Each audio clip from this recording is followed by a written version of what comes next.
ಎಂಥ ಪೆದ್ದರಿದ್ದಾರೆ ಕಾಂಗ್ರೆಸ್ನವರು ಅಂತ ಇದರಲ್ಲಿ ಗೊತ್ತಾಗುತ್ತೆ. ಮೂರು ಬೈ ಎಲೆಕ್ಷನ್ ರಿಸಲ್ಟ್ ಈಗಾಗಲೇ ಬಂದಿರುವಂಥದ್ದು, ಅದರಲ್ಲಿ ಮೂರು ಕೂಡ ಕಾಂಗ್ರೆಸ್ಸನ್ನು ಗೆದ್ದಿರುವಂಥದ್ದು. ಆದರೆ ಈ ಬಗ್ಗೆ ಮಾತನಾಡಲು, ಯಾಕೆಂದರೆ ಬಿ ಜೆ ಪಿಗೆ ಸೋಲಾಗಿರೋ ಕಾರಣ ಏನು, ಈ ಬಗ್ಗೆ ಮಾತನಾಡಲು ವಿಪಕ್ಷ ಅಂದರೆ ಪರಿಷತ್ ವಿಪಕ್ಷ ನಾಯಕರಾದಂತಹ ಚಲುವಾದಿ ನಾರಾಯಣಸ್ವಾಮಿ ಜೊತೆ ಇದ್ದಾರೆ. ಅವ್ರನ್ನ ಮಾತಾಡಿಸ್ತೀನಿ. ಸರ್, ಅಂದರೆ ಈಗ ನಡೆದಂಥ ಬೈ ಎಲೆಕ್ಷನ್ ಮೂರರಲ್ಲೂ ಕೂಡ ಬಿ ಜೆ ಪಿಗೆ ಸೋಲಾಗಿರುವಂಥದ್ದು, ಏನು ಹೇಳ್ತಾರೆ? ಈ ಸೋಲಿಗೆ ಕಾರಣ ಏನು? ನೋಡಿ, ಕಾಂಗ್ರೆಸ್ಸಿನ ಗೆಲುವಿಗೆ ಕಾರಣ ಅವ್ರು ಹೇಳಿಬಿಟ್ರೆ ಕಾಂಗ್ರೆಸ್ ಅಪಮಾನಕ್ಕೀಡಾಗತ್ತೆ. ಹಾಗೆ ಸೋಲಿಗೆ ಕಾರಣ ಏನು ಅನ್ನೋದನ್ನು ನಾವು ನಮ್ಮ ಮುಖಂಡರ ಮಧ್ಯದಲ್ಲಿ ಕುಳಿತು ನಾವು ಮಾತಾಡ್ಕೊಳ್ತೇವೆ. ಆದರೆ ಸೋಲಿಗೆ ಗೆಲುವಿಗೆ ಕಾರಣ ಏನು ಅನ್ನೋದು ಅವ್ರು ಹೇಳೋದು ಬೇಡ ಹೊರಗಡೆ. ಯಾಕಂತಂದರೆ ಅಪಮಾನಕ್ಕೀಡಾಗ್ತಾರೆ ಅವರು. ಒಂದು ಹೇಳ್ತೇನೆ, ಅವ್ರಿಗೆ ಗೆಲುವಾಗಿದೆ. ಈ ಗೆಲುವು ಅವರ ಭ್ರಷ್ಟಾಚಾರಕ್ಕೆ ಕೊಟ್ಟಿರ್ತಕ್ಕಂಥ ಲೈಸೆನ್ಸ್ ಅಲ್ಲ, ಅರ್ಥ ಮಾಡ್ಕೊಳ್ಬೇಕು. ಮಾನ್ಯ ಉಪಮುಖ್ಯಮಂತ್ರಿಗಳೊಂದು ಮಾತು ಹೇಳಿದ್ದಾರೆ, ಬಿ ಜೆ ಪಿಯವರು ಜನತಾದಳದವರು ನಮಗೆ ಸಪೋರ್ಟ್ ಮಾಡಿದರು, ಅದಕ್ಕೆ ನಾವು ಗೆದ್ದಿದ್ದೀವಿ ಅಂತ. ಅಂದಮೇಲೆ ನಮ್ಮ ಸಪೋರ್ಟ್ ಇಲ್ದಿರ ನೀವು ಗೆಲ್ಲಕ್ಕಾಗಲ್ಲ ಅಂತ ಆಯಿತಾ? ನಿಮಗೆ ಗೆಲುವಿಗೆ ಸಾಧ್ಯ ಇರಲಿಲ್ಲ ಅಂತ ಆಯಿತಾ? ಇಂಥದ್ದೆಲ್ಲ ಮಾತಾಡಿ ದಾರಿ ತಪ್ಪಿಸ್ತಕ್ಕಂಥ ಕೆಲಸವನ್ನು ಮಾಡಬೇಡಿ. ಗೆಲುವು ಆಗಿದೆ, ಅದು ಯಾವ ಕಾರಣಕ್ಕಾಗಿದೆ ಅನ್ನೋದು ನಮ್ಗೆ ಗೊತ್ತಿದೆ. ನೀವು ದುಡ್ಡು ಎಲ್ಲ ಯಾವ ರೀತಿ ಹಂಚಿದ್ರಿ, ಯಾವ ರೀತಿ ನಿಮ್ಮ ಇದನ್ನು ಆಡಳಿತ ಯಂತ್ರಗಳನ್ನು ದುರುಪಯೋಗ ಮಾಡಿದ್ರಿ ಅಂತ ಗೊತ್ತಿದೆ. ಆದರೆ ಒಂದನ್ನು ತಿಳ್ಕೊಳ್ಬೇಕು, ಕೊನೆ ಪಕ್ಷ ನಾವು ಇ ವಿ ಎಮ್ಗಳನ್ನು ತಿರ್ಚಿಲ್ಲ ಅಂತ ನಿಮಗೆ ನಂಬಿಕೆ ಬಂತ? ಯಾಕಂದರೆ ನಿಮಗೆ ಈಗ ಇ ವಿ ಎಮ್ಗಳು ಸರಿ ಇದೆ, ಇಲ್ಲೂ ತಿರ್ಚಿದ್ದಾರೆ ಅಂತ ನಿಮಗೆ ಅನಿಸುತ್ತಾ? ನೀವೆಲ್ಲೆಲ್ಲಿ ಸೋಲ್ತೀರಿ ಅಲ್ಲಿ ಇ ವಿ ಎಮ್ಗಳೆಲ್ಲ ತಿರ್ಚಿಬಿಟ್ಟಿದ್ದಾರೆ. ನೀವೆಲ್ಲೆಲ್ಲಿ ಗೆಲ್ತೀರಿ ಅಲ್ಲೆಲ್ಲ ಇ ವಿ ಎಮ್ಗಳು ಸರಿ ಇರ್ತದ? ನೋಡಿ, ನೀವು ಗಾಂಧಿ ಕುಟುಂಬದ ಪ್ರಿಯಾಂಕಾ ಗಾಂಧಿ ಒಬ್ಬರನ್ನ ಗೆಲ್ಲಿಸ್ಕೊಳ್ಳಿಕ್ಕೆ ಇಡೀ ದೇಶದ ನಾಯಕರೆಲ್ಲನೂ ವಯನಾಡಲ್ಲಿದ್ದಿರಿ. ಅದರಿಂದಾಗಿ ಎಲ್ಲ ಕಡೆಯಲ್ಲೂ ನೀವು ಸೋತಿದ್ದೀರಿ. ಇವತ್ತು ಮಣ್ಣಿಗೆ ಸೇರಿದ್ದೀರಿ.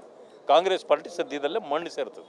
ಸರ್, ಅಂದರೆ ಕಾಂಗ್ರೆಸ್ ನಾಯಕರು ಹೇಳ್ತಾ ಇರೋಂಥದ್ದು ಇ ವಿ ಎಮ್ ತಿರ್ಸೋವಂಥದ್ದು ಅಥವಾ ಆ್ಯಕ್ಟ್ ಮಾಡೋವಂಥದ್ದು ಕೇವಲ ಕೆಲವೇ ರಾಜ್ಯಗಳಲ್ಲಿ ಮಾತ್ರ, ಎಲ್ಲಿ ರೆವಿನ್ಯೂ ಜನರೇಟ್ ಹೆಚ್ಚಿರುತ್ತೋ ಅಲ್ಲಿ ಮಾತ್ರ ಆ ಥರ ಬಿ ಜೆ ಪಿಯವ್ರು ಮಾಡ್ತಿದ್ದಾರೆ ಅಂತ ಹೇಳ್ತಾ ಇರೋಂಥದ್ದು. ಇಂಥ ದಡ್ಡತನದ ಹೇಳಿಕೆಗಳನ್ನು ಅವ್ರು ಕೊಡ್ತಾರೆ ಅಂತ ನನಗೆ ಅನಿಸಿರಲಿಲ್ಲ. ಅಂದರೆ ಅಲ್ಲಿ ಜಾಸ್ತಿ ಇದೆ, ಇಲ್ಲಿದೆ, ಇಲ್ಲಿ ಕದಿಬೋದು ಅಂತೆಲ್ಲ ಅನಿಸಿದೆ ಅವ್ರಿಗೆ. ಹಂಗಾದ್ರೆ ಕರ್ನಾಟಕದಲ್ಲಿ ಯಾಕೆ ತಿರ್ಚಲಿಲ್ಲ? ಅಂದರೆ ಕರ್ನಾಟಕ ಬಡವರ ರಾಜ್ಯನಾ? ಇಲ್ಲಿ ನೀವು ಇವತ್ತು ದೋಚ್ತಾ ಇದ್ದೀರಲ್ಲ, ಎ ಟಿ ಎಮ್ ಮಾಡ್ಕೊಂಡಿದ್ದೀರಲ್ಲ ಇಡೀ ದೇಶಕ್ಕೆ ಕರ್ನಾಟಕವನ್ನು. ಹಂಗಾದರೆ ಇಲ್ಲಿ ಅಂಥ ಒಂದು ಆದಾಯ ಇರಲಿಲ್ವಾ?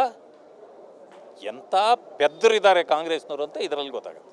ಸರ್, ಅದೇ ರೀತಿ ಚನ್ನಪಟ್ಟಣದಲ್ಲಿ ಸೋಲಕ್ಕೆ ನಿಖಿಲ್ ಕುಮಾರಸ್ವಾಮಿ ಹೇಳಿದ್ದು ಮುಸ್ಲಿಮ್ಸ್ ಕಾರಣ, ಆ ಸಮುದಾಯ ನನಗೆ ಓಟ್ ಕೈ ಹಿಡಿಲ್ಲ, ಅದಕ್ಕೋಸ್ಕರ ನಂಗೆ ಸೋಲಾಯಿತು ಅಂತ ಹೇಳಿರೋದು. ನೋಡಿ, ಇದು ಯಾರನ್ನ ಮೇಲೇನೂ ಬ್ಲೇಮ್ ಮಾಡೋದಲ್ಲ. ನಿಜಾನೇ ಮುಸಲ್ಮಾನರು ಓಟ್ ಹಾಕಲ್ಲ ಅಂತ ನಮಗೆ ಮೊದಲು ಗೊತ್ತಿತ್ತು. ಆದರೆ ಬೇರೆ ಇದವ್ರನ್ನ ನಾವು ಸಣ್ಣ ಪುಟ್ಟ ಸಮುದಾಯಗಳನ್ನ ಎಲ್ಲರನ್ನೂ ಜೊತೆಯಲ್ಲಿ ತೆಗೆದುಕೊಂಡು ಹೋಗ್ಬೇಕಾಗಿತ್ತು. ಸೊ ಸೋಲಾಗಿದೆ, ಸೋಲನ್ನು ಮೊದಲು ಒಪ್ಕೊಳ್ಳೋಣ. ಯಾರಿಂದ ಆಗಿದೆ ಏನು ಅನ್ನೋದನ್ನು ಆಮೇಲೆ ಮಾತಾಡ್ಕೊಳ್ಳೋಣ. ಅದನ್ನು ಮುಂದಿನ ಚುನಾವಣೆಗೆ ನಾವು ಯಾವ ರೀತಿ ಬಳಕೆ ಮಾಡಬೇಕೋ ಅದನ್ನು ಬಳಕೆ ಮಾಡೋಣ. ಆದರೆ ಇದು ಸಂದರ್ಭ ಅಲ್ಲ, ಅದರ ಬಗ್ಗೆ ಹೆಚ್ಚಿಗೆ ಮಾತಾಡೋದು ಬೇಕಾಗಿಲ್ಲ. ಕಾಂಗ್ರೆಸ್ಸು ವಾಮಮಾರ್ಗಗಳನ್ನು ಉಪಯೋಗ ಮಾಡಿ ಗೆದ್ಕೊಂಬಂದಿದೆ. ಸರ್, ವಕ್ಫ್ ಬೋರ್ಡ್ ವಿಚಾರವಾಗಿ ಇವತ್ತು ಯತ್ನಾಳ್ ಅವರ ಟೀಮು ಹೋರಾಟ ಮಾಡ್ತಾ ಇರೋಂಥದ್ದು, ಅಂದರೆ ಯಾವುದೇ ರಾಜ್ಯ ನಾಯಕರು ಭಾಗಿಯಾಗದೆ ಅವರು ಕೆಲ ನಾಯಕರು ಮಾತ್ರ ಭಾಗಿಯಾಗ್ತಾ ಇರೋದು, ಈ ಬಗ್ಗೆ ಏನು ಹೇಳ್ತೀರಿ ಸರ್? ನೋಡಿ, ಈಗಾಗಲೇ ಅವರು ಬೀದರ್ನಿಂದ ಪ್ರಾರಂಭ ಮಾಡಿದ್ದಾರೆ ಅಂತ ನೋಡಿದೆ.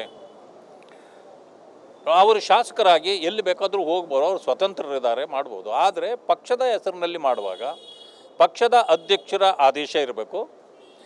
ಮತ್ತು ಅಥವಾ ನಾವು ಯಾವ ಜಿಲ್ಲೆಗೆ ಹೋಗ್ತೀವೋ ಅಲ್ಲಿ ಕಾರ್ಯಕ್ರಮ ಮಾಡಬೇಕಂತಂದರೆ ಅಲ್ಲಿನ ಜಿಲ್ಲಾ ನಾಯಕರುಗಳನ್ನ ಜೊತೆಯಲ್ಲಿ ಕರ್ಕೊಂಡು ಮಾಡಬೇಕು. ಮಾಡಲಿಲ್ಲ ಅಂತಂತಂದರೆ ಇದು ಗೊಂದಲ ಸೃಷ್ಟಿಗೆ ಕಾರಣ ಆಗ್ತದೆ.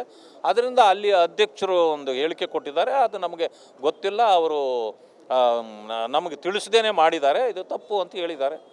ಅದನ್ನು ಅವರು ಅರ್ಥ ಮಾಡ್ಕೊಳ್ಬೇಕೀಗ. ಸರ್, ಈ ರೀತಿಯಾದ ಹೋರಾಟ ಮತ್ತು ಪಕ್ಷದ ಗಮನಕ್ಕೆ ತರದ ಹೋರಾಟ ಮಾಡ್ತಿರೋದ್ರಿಂದ ಹೈಕಮಾಂಡ್ ಯಾವುದೇ ರೀತಿ ಕ್ರಮ ಕೈಗೊಳ್ಳಲ್ಲ. ಯಾಕೆಂದರೆ ಈ ರಾಜ್ಯ ನಾಯಕರಿಂದ ಯತ್ನಾಳ್ ವಿರುದ್ಧ ಆಗಿರ್ಬೋದು ಮತ್ತು ಅವ್ರ ಜೊತೆ ಇರೋರ ವಿರುದ್ಧ ಯಾವುದೇ ದೂರು ಕೊಟ್ಟಿಲ್ವ ಇಲ್ಲಿವರೆಗೂ ಅಂತ?